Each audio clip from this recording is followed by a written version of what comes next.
나는 그냥 손자 보러 갔을 뿐인데. 내가 집사였다고? 정말 내가 집사였을까? 내가 왜 집사처럼 살아야 하지? 내 손주, 내 아들, 이제 내가 제대로 알아봐야겠다. 토요일 아침 정의자는 평소보다 일찍 일어났습니다. 벽시계가 6시 반을 가리키고 있었지만 잠은 이미 깨끗하게 달아나 버린 상태였죠. 창밖으로 스며드는 희미한 햇살이 낡은 아파트 거실을 조용히 비추고 있었습니다. 서울 외곽 구도심 재개발 예정지에 자리한 이 노후 아파트에서 혼자지 벌써 15년째였습니다. 75살의 나이에도 불구하고 희자의 하루는 여전히 규칙적이고 바쁘게 돌아갔습니다. 오늘도 준서 보러 가야지. 혼잣말을 중얼거리며 희자는 부엌으로 향했습니다. 퇴직 간호사였던 희자는 여전히 꼿꼿한 걸음걸이와 단정한 몸가짐을 유지하고 있었죠. 40년간 환자들을 돌보며 몸에 밴 습관들이 아직도 그대로 남아 있었습니다. 냉장고 문을 열자 며칠 전에 사둔 찹쌀떡이 눈에 들어왔습니다. 손자 준서가 가장 좋아하는 간식이었죠. 하얀 찹쌀떡 위에 살짝 묻은 콩가루까지도 준서는 빠뜨리지 않고 먹곤 했었습니다. 준서가 찰떡 좋아했지. 요즘엔 뭐가 유행이지? 우유 한 팩과 귤 몇 개도 함께 꺼내어 비닐봉지에 정성스럽게 담으면서 희자는 손자의 얼굴을 떠올렸습니다. 9살이 된 준서는 할머니가 가져다 주는 간식을 받을 때마다 환하게 웃곤 했거든요. 그 웃음이야말로 희자에게는 세상에서 가장 소중한 보상이었습니다. 남편을 잃고 홀로 지내는 삶에서 유일한 기쁨과 보람이었죠. 손자와 함께하는 시간만큼은 세상 그 무엇과도 바꿀 수 없는 소중한 순간들이었습니다. 거울 앞에 서서 단정히 머리를 빗고 깔끔한 베이지색 카디건을 입었습니다. 남편이 돌아가신 지 벌써 15년이 흘렀지만 희자는 여전히 외출할 때만큼은 단정한 모습을 유지하려고 노력했습니다. 간호사로 일했던 40년 시절의 습관이 아직도 몸에 배어 있었던 것이죠. 환자들을 돌보던 그때처럼 지금은 손자를 돌보는 일이 희자의 전부였습니다. 작은 손거울로 마지막 점검을 마치고 평소 아끼던 핸드크림을 손에 발랐습니다. 아파트 엘리베이터를 타고 내려가면서 희자는 오늘 하루 계획을 머릿속으로 정리했습니다.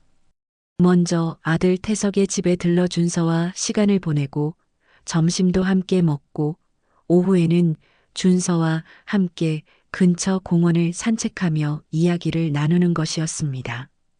저녁에는 집으로 돌아와 내일 챙겨줄 반찬을 미리 준비해 두는 것까지 포함해서요. 매주 토요일마다 반복되는 일상이었지만 희자에게는 일주일 중 가장 기다려지는 하루였습니다. 엘리베이터가 1층에 도착했을 때 희자는 옆집 박 아주머니와 마주쳤습니다. 비슷한 또래의 박 아주머니는 희자처럼 혼자 사는 처지였지만 자식들과는 거의 연락을 하지 않는다고 했었죠. 희자 씨, 또 손자 보러 가시는 거예요? 네, 준서가 기다리고 있을 거예요. 참 복 받으셨어요. 손자가 할머니를 그렇게 좋아한다니. 박 아주머니의 부러워하는 눈빛을 보며 희자는 새삼 자신이 얼마나 행복한 사람인지 깨달았습니다. 비록 혼자 사는 삶이지만 사랑하는 손자가 있다는 것만으로도 충분히 감사한 일이었죠. 버스 정류장까지 걸어가는 길, 희자는 재개발 예정지라는 팻말을 보며 복잡한 마음이 들었습니다. 이 동네에서 30년을 살았는데 언젠가는 떠나야 할 때가 올 것 같았거든요. 하지만 지금은 그런 걱정보다도 손자를 만난다는 기대감이 더 컸습니다. 준서의 웃는 얼굴을 떠올리니 발걸음이 저절로 빨라졌죠. 겨울 아침 공기가 차가웠지만 마음만큼은 따뜻했습니다. 버스에 몸을 맡기고 창밖을 바라보던 희자는 문득 며느리 은영의 차가운 표정을 떠올렸습니다. 40대 초반인 은영은 결혼한 지 벌써 10년이 넘었는데도 여전히 희자를 대할 때 어색해했습니다. 아니, 어색함을 넘어서 때로는 귀찮아하는 기색마저 보였죠.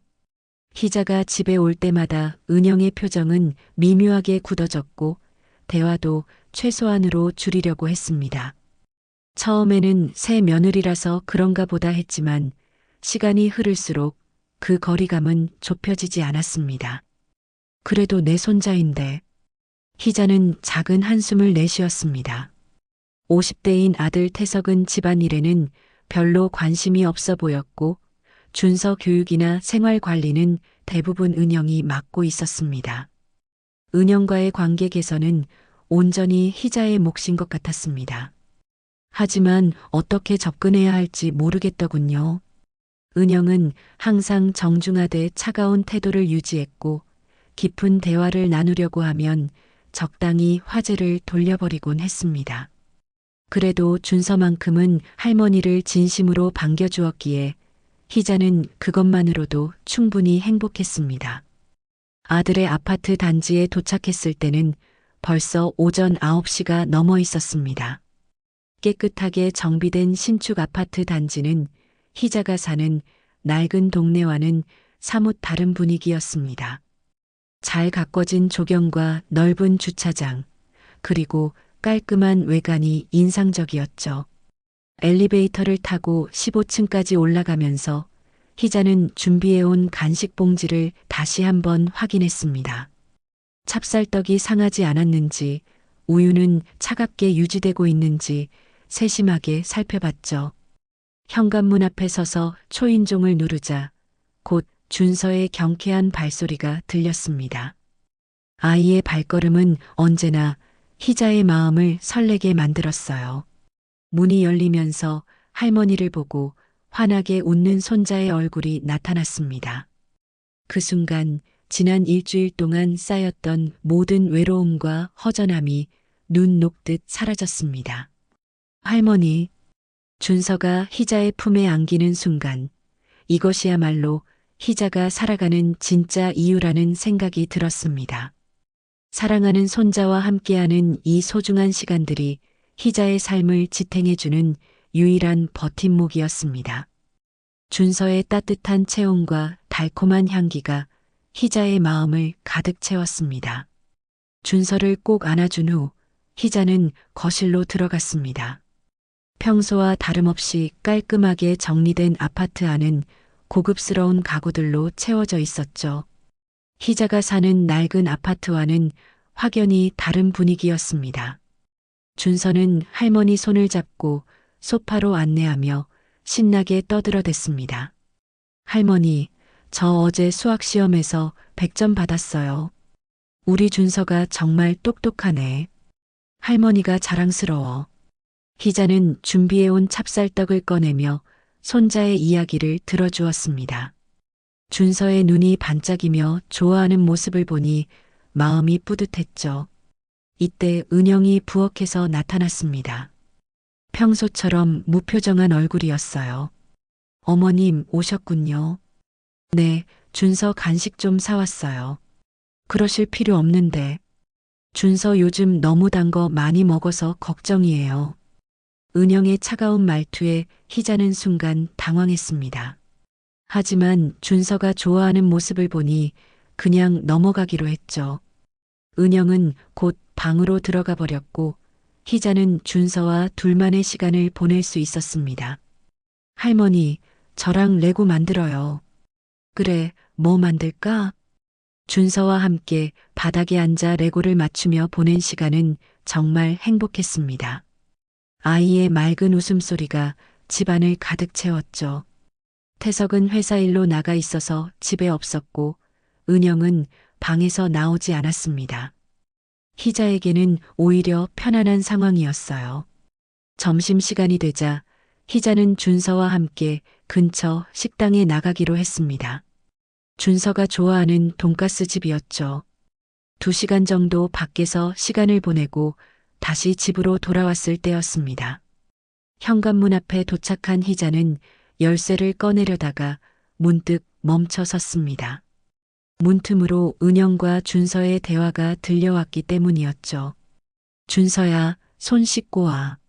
네, 엄마. 잠시 조용했다가 은영의 목소리가 다시 들렸습니다. 또 왔네. 아, 진짜 피곤해. 저 사람 완전 집사지 뭐. 너 간식도 다 그 사람 시켜. 희자의 심장이 멎는 것 같았습니다. 집사라니. 자신을 집사라고 불렀다는 사실이 믿기지 않았어요. 집사?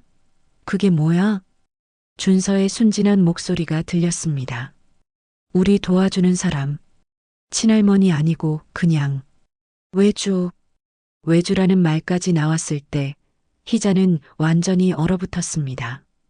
자신이 10년 넘게 며느리와 손자를 위해 해왔던 모든 일들이 단순한 외주 업무였다는 말인가요? 그동안 정성스럽게 챙겨온 간식들, 손자를 돌보며 보낸 소중한 시간들이 모두 집사의 일이었다는 건가요? 희자는 가슴이 미어지는 듯한 고통을 느꼈습니다. 숨이 막혀왔고 다리에 힘이 빠져서 제대로 서 있기도 힘들었어요. 준서가 이런 말을 듣고 있다는 사실이 더욱 충격적이었습니다. 아이가 할머니를 어떻게 생각하게 될까요? 엄마, 그럼 할머니는 우리 가족이 아니에요? 준서의 어린 목소리에서 혼란스러움이 느껴졌습니다. 아이도 이해할 수 없다는 듯한 톤이었어요. 가족이긴 하지만, 뭐 그냥 그런 거야. 은영의 대답은 더욱 모호하고 차가웠습니다. 희자는 더 이상 들을 수 없었어요. 조용히 몸을 돌려 엘리베이터로 향했습니다. 초인종을 누르지도 못하고 그냥 돌아가야 했던 자신의 처지가 비참했습니다. 엘리베이터 안에서 희자는 울음을 참으려고 애썼지만 눈물이 계속 흘러내렸어요.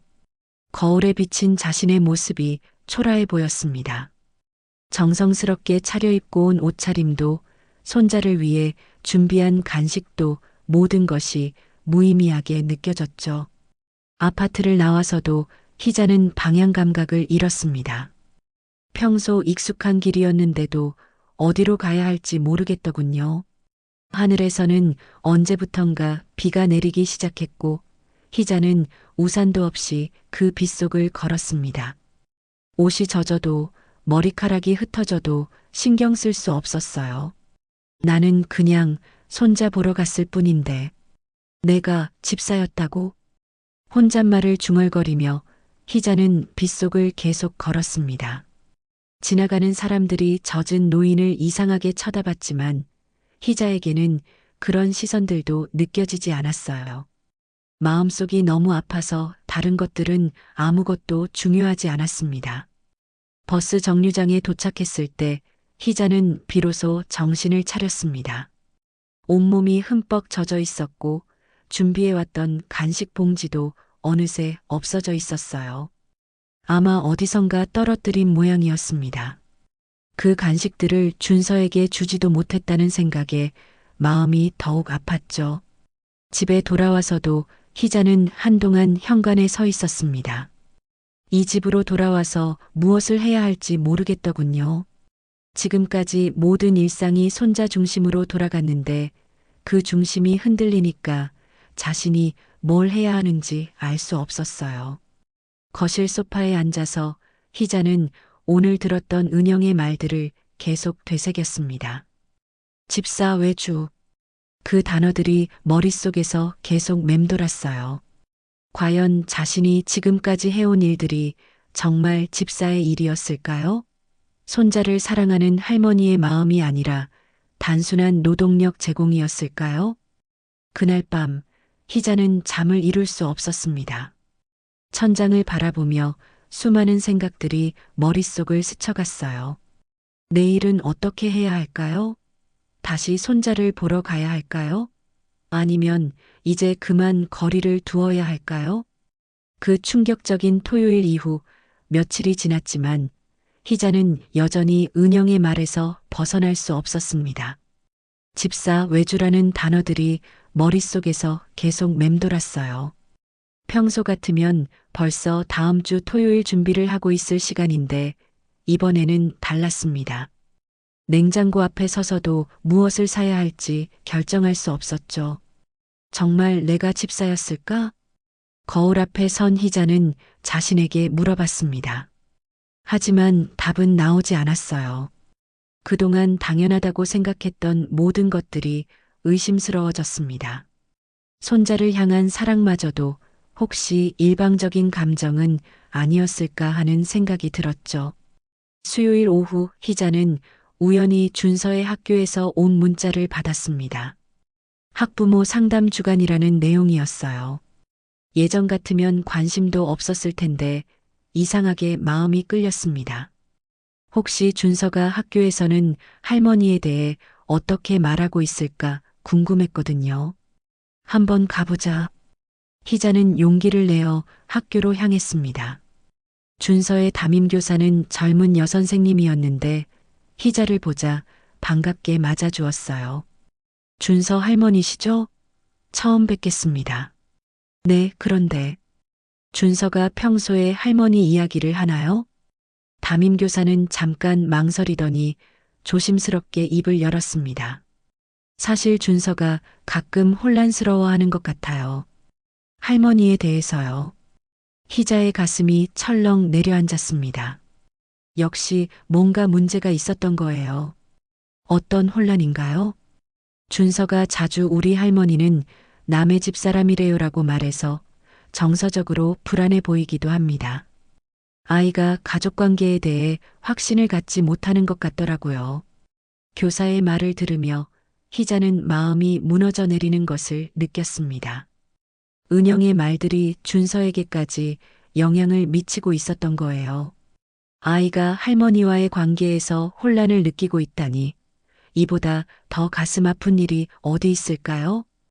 그리고 또 하나 걱정되는 게 있어요.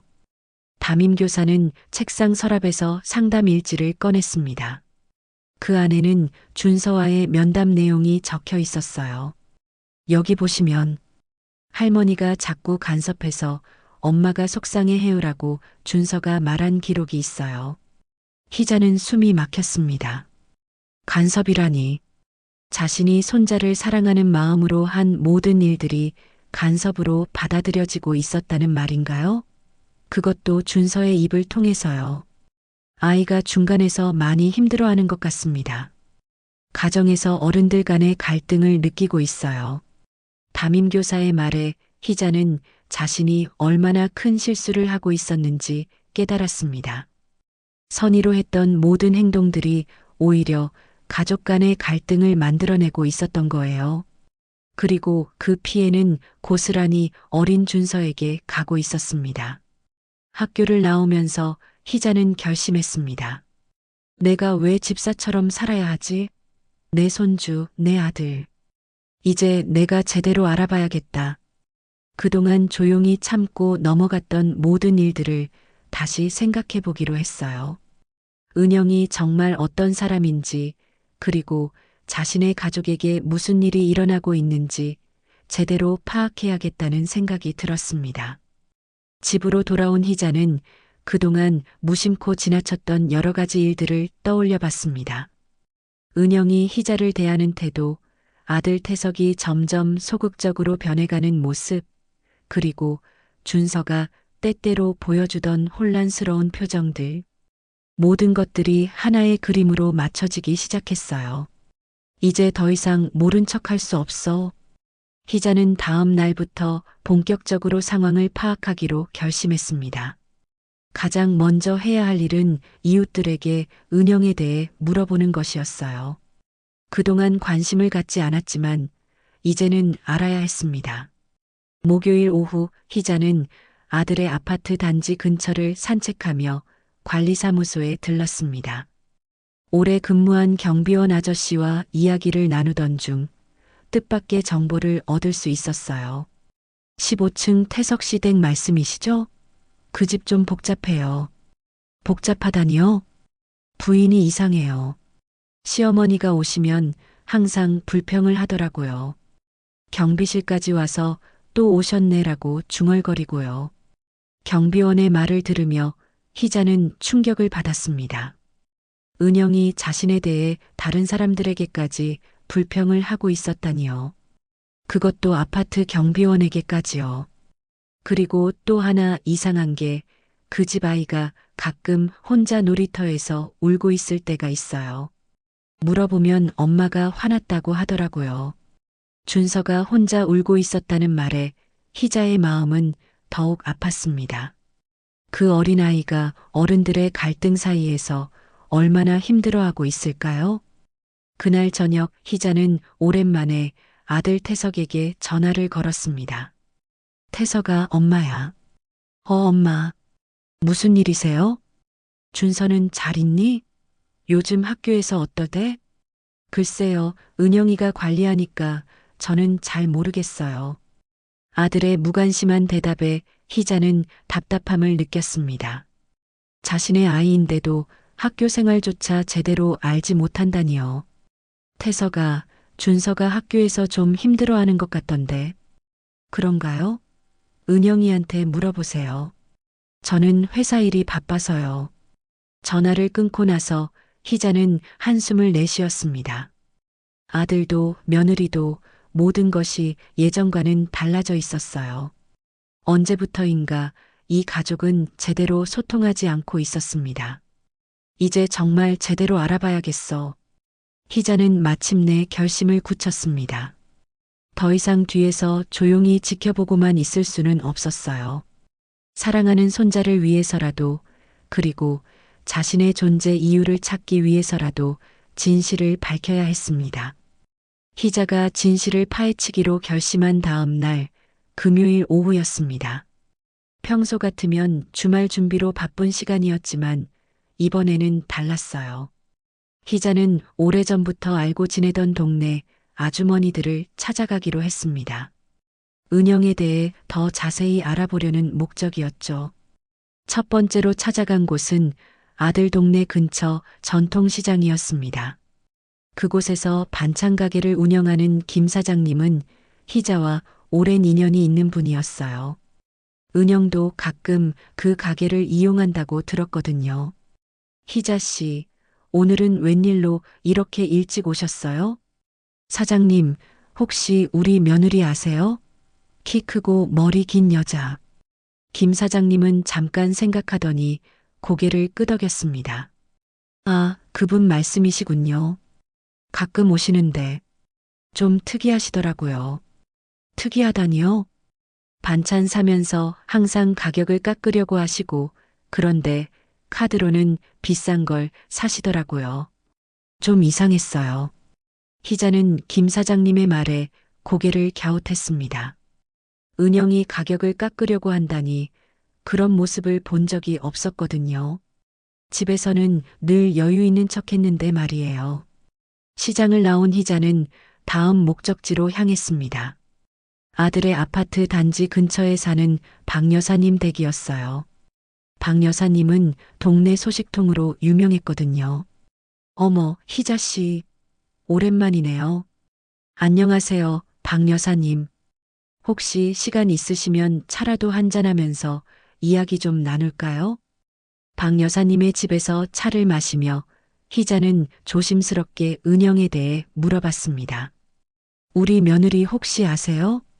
박 여사님의 표정이 미묘하게 변했습니다. 아, 그분. 알죠. 근데 희자 씨, 그분에 대해 좀 이상한 소문이 있어요. 이상한 소문이요? 박 여사님은 주변을 둘러보더니 목소리를 낮췄습니다. 저 여편네, 결혼 전엔 학원 사기치고 도망갔던 사람이라더구먼. 강남에서 영어학원 차렸다가 학부모들 돈 받아먹고 야반도주했다는 얘기가 있어요. 희자는 깜짝 놀랐습니다. 은영이 그런 과거가 있었다니요. 그게 정말인가요? 확실하지는 않지만 여러 사람이 그렇게 말하더라고요. 그리고 또 하나 사돈이 사준 집도 명예 돌려서 혼자 살림 차렸다는 얘기도 있고, 박 여사님의 말에 희자는 충격을 받았습니다. 집 명의를 돌렸다니요? 그런 중요한 일을 아들이 모를 리는 없을 텐데요. 그 얘기는 어디서 들으셨어요? 관리사무소에서 일하는 조카딸이 그러더라고요. 명의 변경 서류를 처리하면서 봤다는데 처음에는 태석 씨 명의였다가 나중에 부인 단독 명의로 바뀌었다고. 희자는 마음이 복잡해졌습니다. 만약 이 말이 사실이라면 은영이 아들을 속이고 있다는 뜻이었거든요. 박 여사님 댁을 나온 후 희자는 바로 부동산 등기소로 향했습니다. 진실을 확인해야 했어요. 등기소 직원의 도움을 받아 아들 집의 등기부 등본을 떼어봤습니다. 결과는 충격적이었습니다. 정말로 집 명의가 은영 단독으로 되어 있었어요.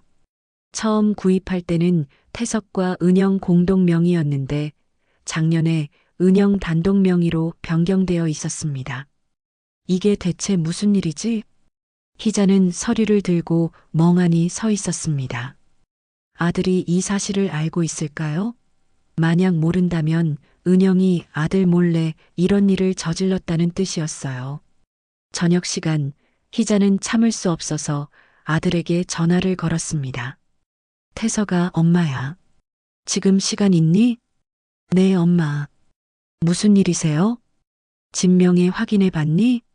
전화 너머로 잠깐 침묵이 흘렀습니다. 진명이요? 그게 왜요? 내 이름으로 되어 있는 거 맞지? 당연하죠. 제가 대출받아서 산 집인데요. 희자는 한숨을 내쉬었습니다. 역시 아들은 모르고 있었어요. 태서가 등기부 등본 한번 떼어봐. 갑자기 왜요? 무슨 일 있어요? 그냥 확인차 한번 해봐. 중요한 일이야. 전화를 끊고 나서 희자는 깊은 생각에 빠졌습니다. 은영이 아들 몰래 집 명의를 변경했다면 다른 재산도 위험할 수 있었어요. 아들이 너무 순진하게 은영을 믿고 있는 것 같았거든요. 다음 날 토요일 오전 아들에게서 전화가 왔습니다. 엄마, 큰일 났어요. 왜 무슨 일이야? 집 명의가 은영이 단독으로 되어 있어요. 언제 바뀐 건지도 모르겠고. 희자는 예상했던 반응이라 놀라지 않았습니다. 은영이한테 물어봤니? 물어봤는데 뭔가 이상해요. 자꾸 말을 돌리고 나중에 설명해 준다고만 하고. 아들의 당황스러운 목소리를 들으며 희자는 마음이 아팠습니다. 착한 아들이 속고 있었던 거예요. 태서가 그런 중요한 일을 왜 확인 안 했니? 은영이가 서류 정리는 자기가 다 한다고 해서 저는 믿고 맡겼어요. 그걸 믿고 다 맡겼단 말이냐? 태서가 너 정신 좀 차려. 희자는 참았던 화가 터져 나왔습니다. 아들이 너무 무책임했어요. 엄마, 그럼 어떻게 해야 해요? 일단 은영이와 제대로 대화해봐. 그리고 다른 통장이나 재산도 다 확인해보고. 전화를 끊고 나서 희자는 복잡한 심정이었습니다. 은영이 생각보다 훨씬 계산적이고 교활한 사람일 수도 있다는 생각이 들었어요. 그동안 자신을 집사 취급한 것도 단순한 성격 문제가 아니라 더 깊은 속셈이 있었을지도 모르겠다는 생각이 들었습니다. 이제 정말 제대로 싸워야겠어. 희자는 결심을 다졌습니다. 더 이상 참고 넘어갈 수는 없었어요. 사랑하는 아들과 손자를 지키기 위해서라도 은영의 정체를 밝혀내야 했습니다. 진명의 문제로 아들과 은영 사이에 갈등이 생긴 지 일주일이 지났습니다. 희자는 그동안 조용히 상황을 지켜보고 있었는데 갑자기 준서의 담임교사에게서 급한 전화가 왔습니다. 준서 할머니시죠? 학교로 급히 오실 수 있으세요? 무슨 일인가요? 준서가 친구 물건을 가져갔다는 신고가 들어왔어요. 학부모님들이 오셔야 할 것 같습니다. 희자는 깜짝 놀랐습니다. 준서가 친구 물건을 훔쳤다니요? 그럴 리가 없는데. 하지만 급한 마음에 바로 학교로 향했습니다. 학교에 도착했을 때 이미 은영이 와 있었습니다. 담임교사 앞에서 험악한 표정을 짓고 있었어요. 준서는 구석에 앉아서 고개를 숙이고 있었고 눈이 빨갛게 부어 있었습니다. 할머니, 준서가 희자를 보자 달려와서 안겼습니다. 아이의 몸이 떨리고 있었어요. 준서야, 괜찮니? 무슨 일이야? 담임교사가 상황을 설명해 주었습니다. 준서가 친구의 비싼 필통을 가져갔다는 것이었어요. 하지만 준서는 끝까지 자신이 하지 않았다고 주장하고 있었습니다. 선생님, 우리 준서는 그런 아이가 아니에요. 희자가 말하자 은영이 날카롭게 쳐다봤습니다. 어머님, 지금 상황 파악이나 제대로 하세요. 은영의 차가운 말투에 희자는 당황했습니다. 하지만 준서를 보니 마음이 더 아팠어요. 아이가 이렇게 힘들어하는데 엄마는 오히려 화만 내고 있었거든요. 담임교사는 준서와 별도로 상담을 했다고 했습니다. 준서가 최근 들어 수업 시간에 집중하지 못하고 친구들과도 잘 어울리지 않아요. 뭔가 스트레스를 받고 있는 것 같더라고요. 그게 무슨 상관이에요? 지금은 도둑질 문제잖아요. 은영이 짜증스럽게 말했습니다. 희자는 은영의 태도가 이해되지 않았어요. 자기 아이가 힘들어하는데 왜 저렇게 차갑게 대하는 걸까요? 그때 준서가 작은 목소리로 말했습니다. 저 정말 안 가져갔어요. 그 필통 원래 제 거예요. 뭐라고? 담임교사가 다시 물어봤습니다. 그 필통이 원래 내 거였는데 성훈이가 자기 거라고 했어요. 저는 그냥 제 물건 찾은 거예요. 이야기를 자세히 들어보니 상황이 달랐습니다. 준서가 며칠 전에 잃어버린 필통을 친구 성훈이가 가지고 있었고 준서가 그것을 되찾아온 것이었어요. 하지만 성훈이는 자기가 산 거라고 주장했고 결국 준서가 도둑으로 몰린 것이었습니다. 그럼 영수증이나 구매 증명이 있니? 담임교사가 물어보자 준서는 고개를 저었습니다. 할머니가 사주셨는데 언제 사셨는지 기억 안 나요. 희자는 그제야 기억이 났습니다. 한 달 전쯤 준서와 문구점에 갔을 때 사준 필통이었어요. 아, 내가 사준 거 맞아. 한 달 전에 문구점에서 어머님이 사주셨다고 해서 증명이 되는 건 아니잖아요. 은영이 차갑게 말했습니다. 심지어 자기 아들을 의심하는 듯한 톤이었어요. 담임교사는 양쪽 학부모를 불러서 문제를 해결하려고 했지만 성훈이 어머니는 계속 준서를 의심했습니다. 요즘 아이들이 워낙 그렇잖아요. 집에서 제대로 교육을 안 시키니까. 성훈이 어머니의 말에 희자는 화가 났습니다. 하지만 더 충격적인 것은 은영의 반응이었어요. 죄송합니다. 저희가 아이 교육을 제대로 못했네요. 은영이 사과를 하는 것이었습니다. 준서가 결백하다는 것을 믿지도 않으면서요. 엄마. 준서가 울먹이며 은영을 봤지만 은영은 아이를 외면했습니다. 결국 문제는 해결되지 않은 채 학부모 회의로 넘어갔습니다. 다른 학부모들까지 모인 자리에서 은영은 더욱 충격적인 말을 했습니다. 저 노인네가 애 성격 망쳐놨어요. 어디서 애한테 헛소리만 해대니까. 은영이 희자를 가리키며 말했습니다. 학부모들의 시선이 모두 희자에게 집중됐어요. 남의 집 일에 자꾸 끼어들어서 우리 가족이 피곤해졌어요. 아이도 혼란스러워하고 희자는 믿을 수 없었습니다. 은영이 공개적으로 자신을 비난하고 있었어요. 그것도 준서가 보는 앞에서요. 은영아, 그게 무슨 말이야. 사실이잖아요. 어머님이 자꾸 간섭하시니까 준서가 뭐가 옳은지 모르겠다고 하더라고요. 학부모들 사이에서 웅성거림이 일었습니다. 희자는 모든 시선이 자신을 비난하는 것 같아서 견딜 수 없었어요. 그런데 정작 아들 태석은 침묵하고 있었습니다. 은영이 어머니를 공개적으로 모욕하고 있는데도 아무 말이 없었어요. 태석아, 너는 뭐라고 생각하니? 희자가 물어봤지만 태석은 고개만 숙이고 있었습니다. 저도 잘 모르겠어요.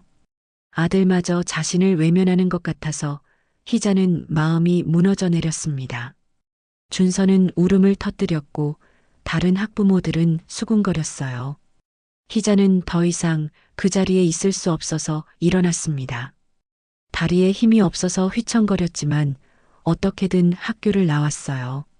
학교 정문을 나오면서 희자는 모욕감과 상실감에 쓰러지듯 벤치에 주저앉았습니다. 지난 몇십 년간 쌓아온 가족에 대한 믿음이 한순간에 무너져 내렸어요. 내가 정말 그렇게 나쁜 할머니였나? 희자는 눈물을 흘리며 자신에게 물어봤습니다. 손자를 사랑하는 마음이 정말 간섭이었을까요? 가족을 생각하는 마음이 끼어들기였을까요? 그날 밤 희자는 집에서 혼자 울었습니다. 평생을 가족을 위해 살아왔는데 결국 남은 것은 집사라는 호칭과 끼어든다는 비난뿐이었어요. 준서마저도 이제 할머니를 어떻게 생각할지 걱정되었습니다. 하지만 그 속에서도 희자는 포기할 수 없었습니다. 준서의 울먹이는 얼굴이 계속 떠올랐거든요. 그 아이만큼은 지켜야 했어요. 학부모 회의에서의 굴욕 이후 희자는 며칠 동안 집에서 나오지 않았습니다. 밥맛도 없고 잠도 오지 않았어요. 거울을 볼 때마다 초라해 보이는 자신의 모습이 한심스러웠습니다. 정말로 자신이 가족에게 짐이 되는 존재였을까요? 수요일 오후 희자는 문득 남편의 유품들을 정리해야겠다는 생각이 들었습니다. 15년 동안 손도 대지 않았던 서랍들을 하나씩 열어보기 시작했어요. 낡은 사진들과 서류들, 그리고 남편이 쓰던 안경과 시계들이 나왔습니다. 맨 아래 서랍을 열었을 때 희자는 뜻밖의 편지 봉투를 발견했습니다. 남편의 필체로 희자에게라고 적혀 있었어요. 언제 쓴 건지는 모르겠지만 아직 개봉하지 않은 상태였습니다. 떨리는 손으로 편지를 뜯어보니 남편의 친숙한 글씨체가 나타났습니다. 희자야, 이 편지를 읽고 있다면 내가 먼저 떠난 후일 거야. 미안하다. 너를 혼자 두고 가서 정말 미안해. 하지만 너라면 충분히 잘 살아갈 수 있을 거라고 믿어. 너는 누구보다 따뜻한 사람이야. 세상에 지지 마라. 넌 우리 아이들의 진짜 뿌리다. 태석이는 아직 어리지만 언젠가는 내 진짜 마음을 알게 될 거야. 그리고 손자들도 할머니의 사랑이 얼마나 소중한지 깨닫게 될 거야. 힘들 때마다 이 편지를 읽어라. 너는 혼자가 아니야. 편지를 읽으며 희자는 눈물을 흘렸습니다. 남편의 따뜻한 말들이 마음 깊숙이 스며들었어요. 그동안 얼마나 흔들렸는지 깨달았습니다.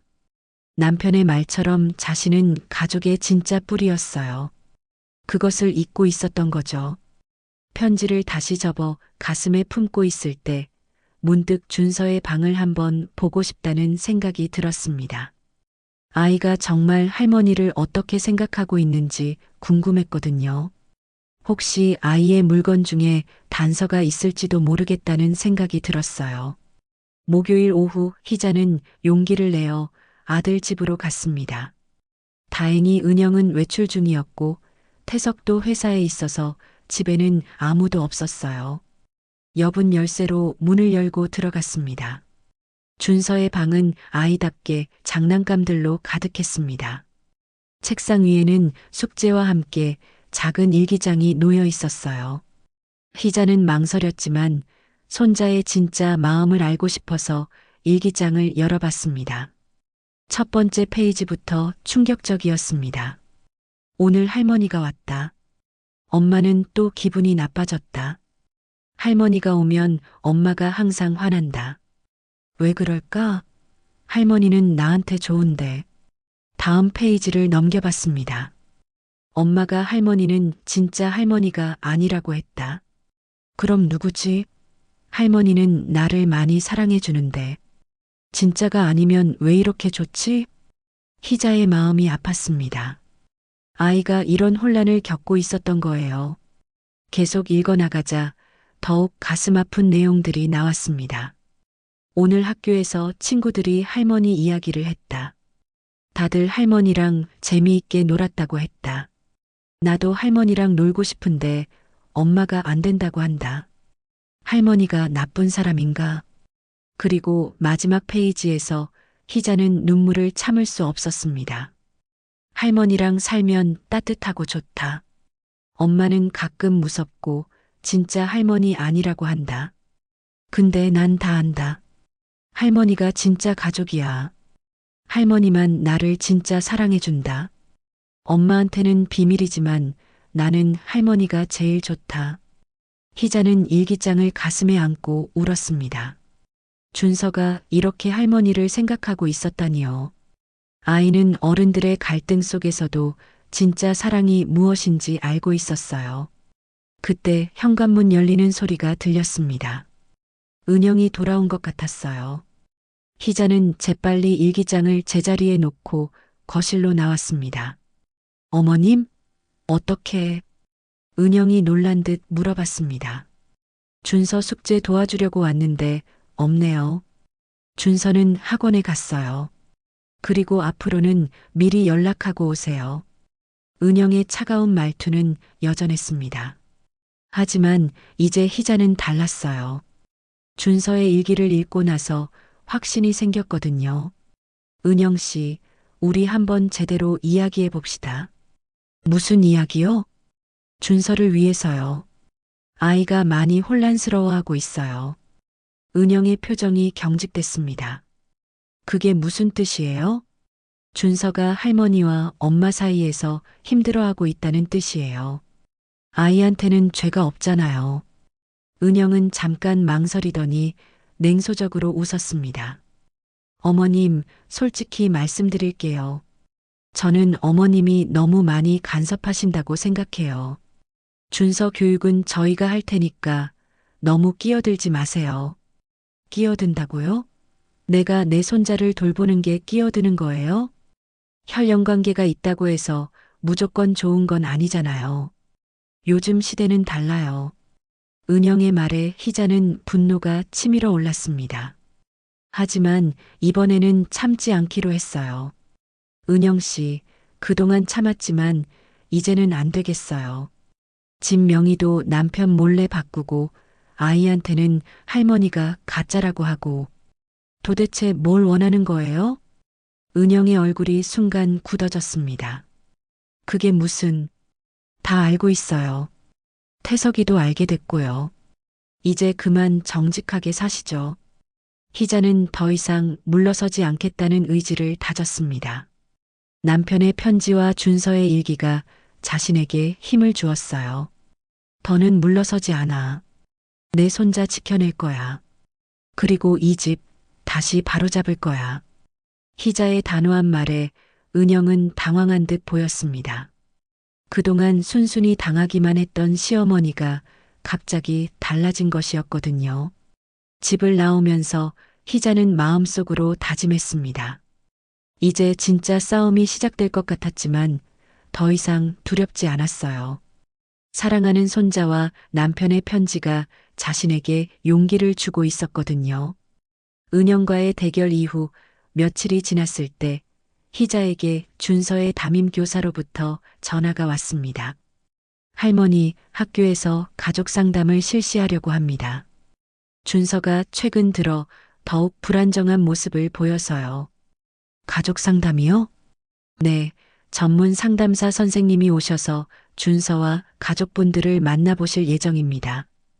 필수 참석이에요. 희자는 긴장됐지만 동시에 기대도 됐습니다. 드디어 모든 것을 공개적으로 이야기할 수 있는 기회가 온 것 같았거든요. 상담 당일 희자는 평소보다 일찍 학교에 도착했습니다. 상담실 앞에서 태석과 은영을 마주쳤는데 은영의 표정이 좋지 않았어요. 태석도 어색해 보였습니다. 어머님, 태석이 조심스럽게 인사했습니다. 진명의 문제 이후로 아들과 제대로 대화를 나누지 못했었거든요.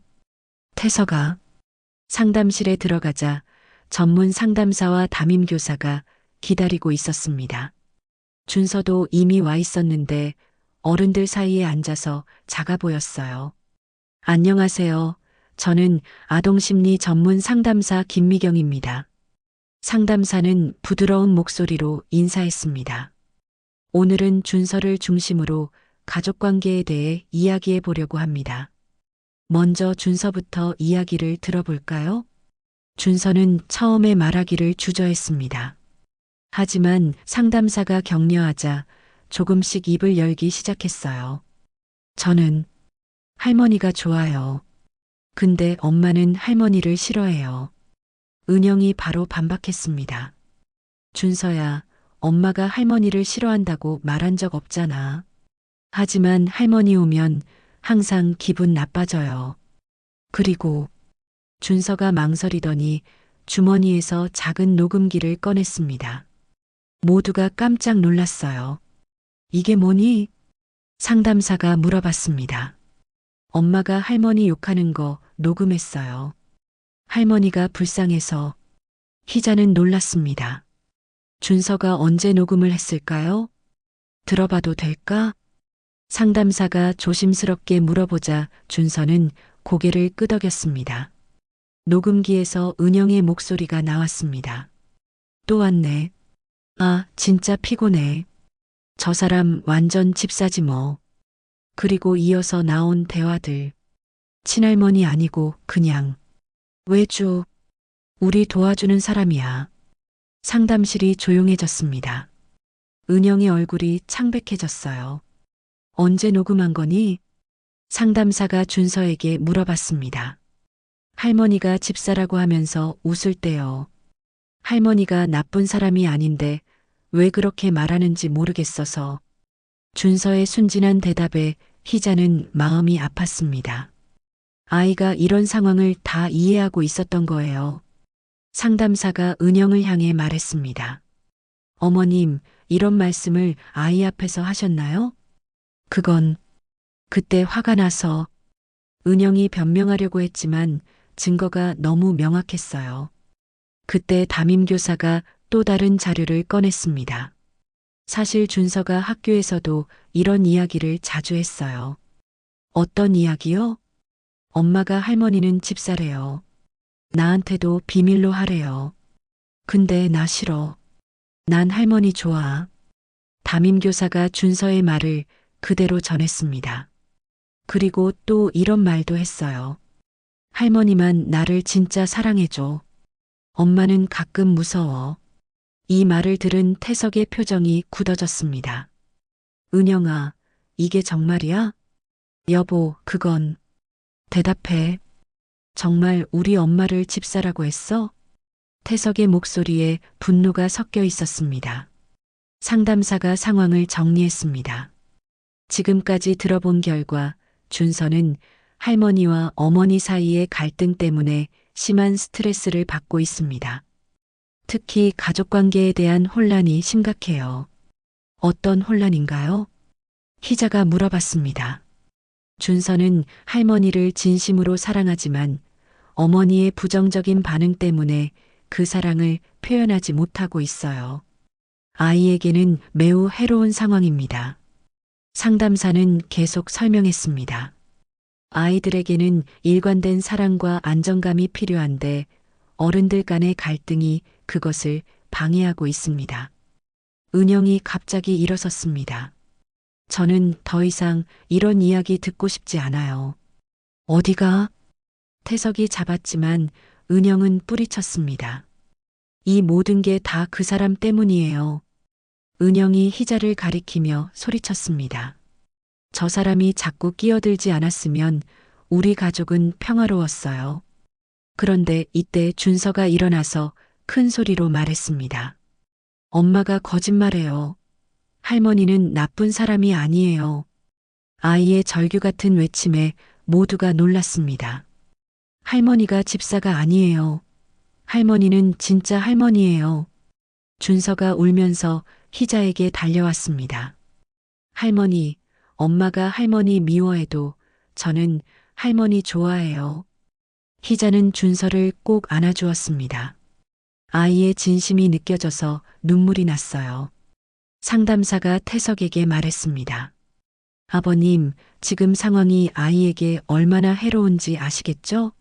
빠른 해결이 필요합니다. 태석은 은영을 바라보며 말했습니다. 은영아, 이제 그만하자. 우리 아들이 이렇게 힘들어하는데 당신도 저 사람 편이네요? 편이 아니라 잘못된 걸 바로잡자는 거야. 우리 엄마가 뭘 잘못했다고 집사라고 해?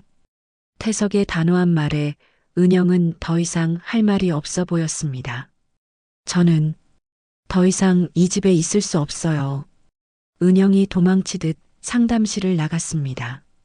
상담실에 남은 사람들은 모두 조용해졌어요. 준서는 여전히 희자 품에 안겨서 흐느끼고 있었습니다. 상담사가 말했습니다. 이제 아이를 위해 어른들이 현명한 결정을 내려야 할 때입니다.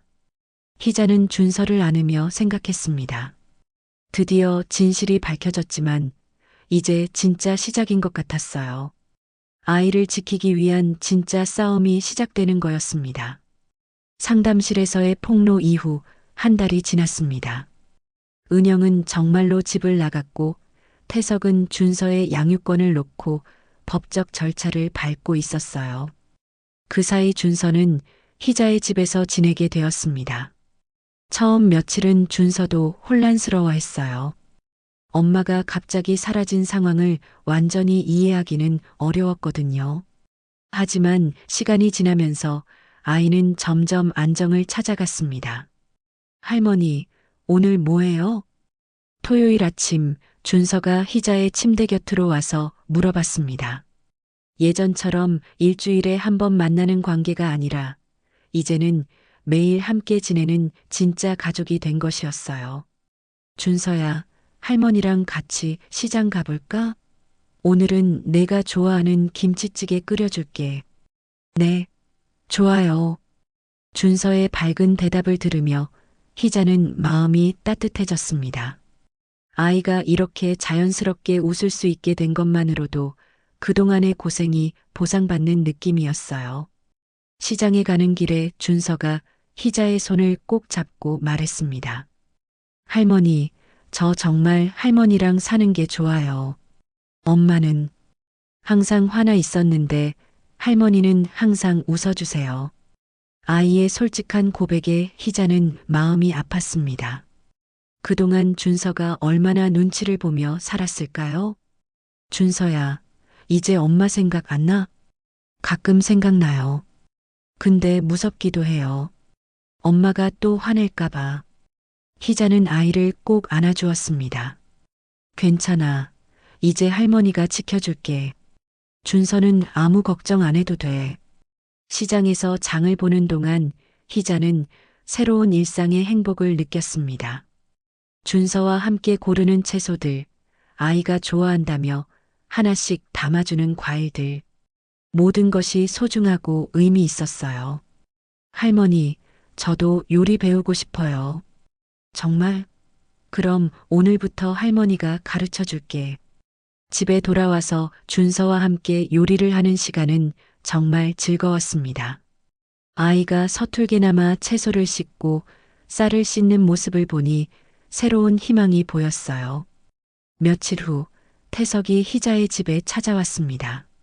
아들의 표정에는 미안함과 감사함이 동시에 묻어나 있었어요.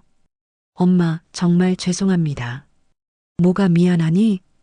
그동안 엄마를 제대로 지켜드리지 못해서요. 은영이 말만 믿고 살았어요. 태석의 진심 어린 사과에 희자는 마음이 놓였습니다. 이제 됐어. 중요한 건 앞으로야. 준서 양육권은 제가 가져오겠습니다. 그리고 앞으로 준서 교육은 엄마와 함께 하고 싶어요. 아들의 말에 희자는 기뻤습니다. 드디어 진짜 가족이 되는 것 같았거든요. 그런데 엄마 하나 부탁이 있어요. 뭔데? 엄마도 뭔가 새로운 일을 시작해 보시는 게 어떨까요? 준서 돌보는 것만으로 하루를 다 보내시지 말고. 태석의 제안에 희자는 생각에 잠겼습니다. 정말로 뭔가 새로운 일을 해보고 싶긴 했어요. 며칠 후 희자는 동네 보건소에서 아이들을 위한 건강교육 자원봉사를 신청했습니다. 퇴직 간호사로서의 경험을 살려서 아이들에게 올바른 건강 습관을 가르쳐 주는 일이었어요. 첫 수업날 희자는 긴장했지만 아이들의 반응은 폭발적이었습니다. 할머니, 손 씻는 거 왜 중요해요? 할머니, 야채 꼭 먹어야 해요? 아이들의 순수한 질문들에 답해주며 희자는 새로운 보람을 느꼈습니다. 자신의 경험과 지식이 이렇게 도움이 될 수 있다니요. 방학이 되자 준서도 할머니의 자원봉사에 함께 참여했습니다. 다른 아이들과 어울리며 준서는 점점 밝아졌어요. 할머니, 저도 나중에 할머니처럼 다른 사람들 도와주고 싶어요. 준서의 말에 희자는 가슴이 벅찼습니다. 아이가 이런 마음을 갖게 된 것만으로도 자신의 교육이 성공한 것 같았거든요. 어느 일요일 오후 희자와 준서는 함께 도시락을 싸서 공원에 소풍을 갔습니다. 벤치에 앉아 함께 김밥을 먹으며 준서가 말했습니다. 할머니, 우리 가족이 맞죠? 당연하지. 우리는 진짜 가족이야. 집사가 아니라 진짜 가족이에요? 준서의 질문에 희자는 웃으며 대답했습니다. 집사든 할머니든 그게 중요한 게 아니야. 중요한 건 우리가 서로 사랑한다는 거야. 그럼 할머니는 앞으로도 계속 저랑 있어 줄 거예요? 물론이지. 할머니는 끝까지 준서를 사랑으로 품어줄 거야.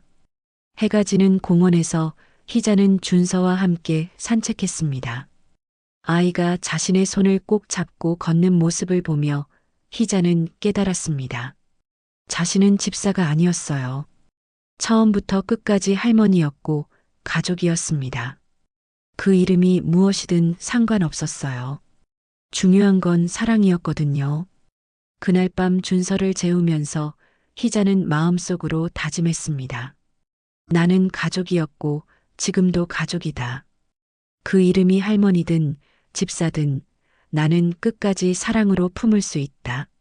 하지만 이제 더는 침묵하지 않겠다. 창밖으로 보이는 별들이 희자와 준서의 새로운 시작을 축복해주는 것 같았습니다. 진짜 가족의 의미를 찾은 할머니와 손자는 이제 더 이상 누구의 눈치를 볼 필요가 없었어요.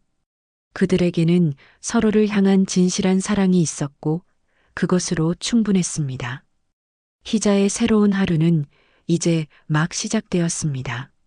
사랑하는 손자와 함께 그리고 자신만의 새로운 꿈과 함께 말이에요.